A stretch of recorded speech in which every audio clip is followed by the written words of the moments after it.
Welcome back, everyone. Ready for another deep dive? Today, we're looking into a case that's been cold for decades now, but it's one that still sends chills down your spine. The Connecticut River Valley Killer. Yeah, this one is definitely a tough one, a real head-scratcher for investigators. Absolutely. This guy terrorized New England for, what, a whole decade? And despite having at least 7 confirmed victims, maybe even more, and even a survivor, they never caught him. No, never did. And that's what we're going to try to unravel here. Yeah, we're going to focus on the confirmed victims, look for patterns in the crimes, try to figure out why this case is still unsolved after all these years. It really is a puzzle, and it's spread out over such a long time, too, which makes it even trickier. Right, 10 years, that's a long time for investigators to be chasing after someone.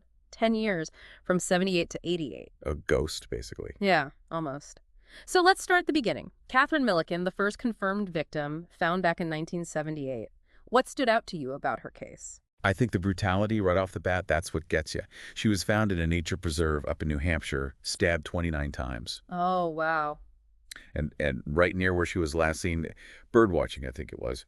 That level of violence, that's something that unfortunately becomes a recurring theme in this case. Yeah, that's awful. Then 3 years later, in 81, you have Mary Elizabeth Critchley, a student at the University of Vermont. She was hitchhiking, and her body was found, get this, 80 miles from where she was last seen. 80 miles, that's a huge distance. It is. So what does that tell us about the killer, if anything? Well, it's a big question. For the investigators back then, one of the first things they probably wondered was, did he have a car? Did he know the area well enough to take her so far away and hide the body? Right, so it points to some planning and familiarity with the region. Yeah, for sure. And that's unsettling. It's not just a random act. No. Definitely not. And then in 84, another victim, 17-year-old Bernice Courtemanche. She was a nurse's aide, and she also vanished while hitchhiking. Yeah, her remains were found near a river, like Catherine. And she was stabbed multiple times as well. A pattern, maybe? Maybe, yeah. But Bernice also had a severe head injury, and her throat had been cut. Yeah. The violence is escalating. Oh, that's just terrible. Is that common with serial killers? I mean, does the violence tend to escalate as they go on? Well, sometimes, Yeah. yeah. It can indicate a growing sense of confidence or maybe a deepening psychological disturbance, something like that. So at this point, 3 victims, all young women, all hitchhiking, all found near rivers. Was this when investigators started to really consider the possibility of a serial killer? Yeah, I think so. Yeah. The pattern was emerging. The victims, their vulnerability, the locations, how they were attacked, it was too much to ignore. Right, too many similarities. And that's when the Connecticut River Valley Killer case really comes together. It all clicks. But then in 84, we have Ellen Freed, and her case adds a whole other layer of creepiness. Yeah, she was last seen making a late-night call from a payphone. And during the call, she told her sister that a strange car was circling the parking lot. Oh, no. So was that the killer? We don't know, but it's a chilling possibility. Right. I mean, what if it was? And her remains weren't found until a year later, again near a river, the Sugar River, multiple stab wounds, and there were signs of a possible sexual assault, too. It just keeps getting worse. And then in 85, the violence escalates even further with Eva Marie Morse, another hitchhiker. Right. And her remains were found near where Critchley's were discovered, remember? Oh, so close geographically. Exactly. And that had to be a huge red flag for investigators. Yeah. I mean, does that suggest he had like a specific area of operation, maybe even a home base somewhere nearby? It's possible, yeah. It definitely narrows down the search area, but it also suggests, a level of comfort, familiarity that's really unsettling. Definitely. So we have this horrifying pattern emerging, but then the case takes a big turn in 86 with Linda Moore. This time, the attack happens in broad daylight at her home. Yeah, this is one of the things that makes this case so strange. Why the change? She wasn't hitchhiking, she was at home. Right. And still, she was brutally attacked, stabbed 25 times. So was there a personal connection between her and the killer? Or was he just getting bolder? That's the question, isn't it? And it's a tough one to answer. There were witnesses, though, right? People who saw a man near her home that day, and they even gave a description, something about a blue knapsack, I think I read. Yeah, there were a few witnesses who said they saw a guy matching the description with the blue knapsack. It was enough for them to make a composite sketch, but it didn't lead to anything. Ah, so close. Eyewitness accounts, they can be tricky. I mean, memories can be unreliable, Right, they're not always perfect. No, But in this case, you had multiple people saying the same thing. So Mm. that makes it a bit more compelling. Yeah, for sure.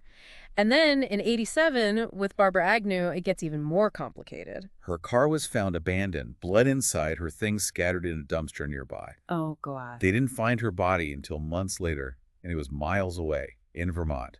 And again, multiple stab wounds. So he's mobile, he's getting more brazen, and it seems like he's combining elements from earlier crimes. The car, the distance to the body, the stabbing. It's almost like a signature. Yeah, exactly. It's like he's evolving. It's both fascinating and terrifying. The level of awareness and deliberation.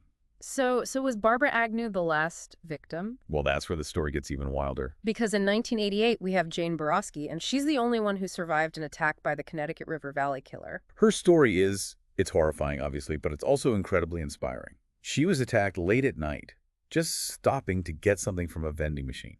Stabbed 27 times. 27 times. And she lived. I mean, that's incredible, the strength and resilience she must have had to endure something like that and make it out alive. It's almost unbelievable. And she was 7 months pregnant at the time, too. Right, and the baby survived, too, against all odds. That's just amazing. It really is. Jane Borowski's survival, it's a miracle. And she didn't just survive, she was able to help the investigation, too. She was able to give them a description of the attacker, the Jeep Wagoneer he was driving. She even remembered part of the license plate. You mentioned before that eyewitness accounts can be unreliable, but in this case, having a survivor who could provide those firsthand details, that must have been huge for the investigation. It was. I mean, this wasn't someone just catch me a glimpse or trying to remember something they saw briefly. She was right there. She saw him. She could give real details. And that helped investigators build a much better profile of who they were looking for. So we have this terrible pattern of Max. We have a survivor who can provide real information, and yet they never caught the guy. It's mind-boggling. Let's talk about suspects or the lack of a clear suspect, I guess. Right. Well, there was a guy named Michael Niccolo. He came up in 2006. He killed his wife, his stepdaughter, and then himself. Tragic. But that was years after the Connecticut River Valley Killer stopped, wasn't it? Yeah, and that's why he doesn't quite fit, the timing's off. But there were some things about him, his profile, the way he committed the crimes that made investigators take a second look. They tried to find a connection, but nothing solid came up. The timeline didn't work, and there wasn't enough evidence. And Jane Borowski has said she doesn't think it was him. Right, she's adamant about that. Yeah. And she would know, wouldn't she? She saw the guy. Yeah. And that just shows you how tricky this case is. Even with a survivor with years of investigation, it's still a mystery. There are other names out there, other potential victims, but like you said before, it's like trying to catch smoke. The trail just goes cold. Yeah, it does. And it's frustrating. You have the crimes, the pattern, the survivor, but no answers. No real answers. There are also the possible victims. Some of them, like Joanne Dunham, she was killed in 1968. That's before the Connecticut River Valley Killer was supposed to be active. Could he have been active earlier than we think? Well, it's a scary thought, but it's possible, right? Some of those unsolved cases from back then, they do share similarities with the Connecticut River Valley Killer's crimes. So yeah, maybe he was operating under the radar for longer than anyone realized. We just don't know. That adds another layer to this whole thing. It was already complicated. It does. And it shows you how hard it is to catch a serial killer, especially one who seems to be able to blend in, to operate for years and years. We've talked about the victims, we've talked about the lack of a suspect, the mystery that still hangs over this case. But what are some of the bigger takeaways here? What can we learn from this, even with all the questions still unanswered? Well, I think one thing this case shows us is that investigations have limitations, especially with older cases. Evidence can be lost or damaged over time, memories fade, witnesses disappear. It's hard. And even with all the advances in forensic science, DNA and all that, it doesn't guarantee that a cold case will be solved. No, it doesn't. But even with all that, there's also Jane Borowski, and her story is amazing. She not only survived, but she helped with the investigation, and she still talks about what happened. She's proof that hope and strength can win out, even in the darkest of times. And that everyone has a voice, every little detail could be important. Exactly. It shows how important public awareness is, how important it is for communities to work together, to not give up, even when it seems impossible. So for our listeners who have been with us on this deep dive, what's the most important thing to remember about the Connecticut River Valley Killer case? It's the mystery, isn't it? That's what makes this case so fascinating. You have all these pieces, but you can't quite put them together. It's a story about how tough these investigations can be, about how dark things can happen, even in places that seem, safe and normal. And it's about how important it is to keep searching for answers, even when it seems like there aren't any. It really is like a puzzle with missing pieces, and you just keep wondering, will we ever find those pieces? Will we ever know for sure who this guy was and why he did what he did? I think that's the question that keeps everyone coming back to this case. Yeah. Investigators, criminologists, anyone who's really looked into it, we might never have all the answers, but that doesn't mean we should stop looking, right? There's always hope, I guess. Maybe some new evidence will turn up, or someone will remember something important, and they'll come forward. Yeah, absolutely. And technology keeps getting better too, DNA analysis, things like that. They're always improving. So who knows? Maybe something will come up, something that seems small, but it turns out to be the key to the whole thing. And for our listeners who have been with us on this deep dive, what would you say is the big takeaway? What should they be thinking about as they, go about their day? I think it's a reminder that even in a world where things feel so chaotic, so uncertain, there are still mysteries out there, things we don't understand. And it's a reminder to stay curious, to keep asking questions, to keep searching for the truth, even when it seems like it's impossible to find.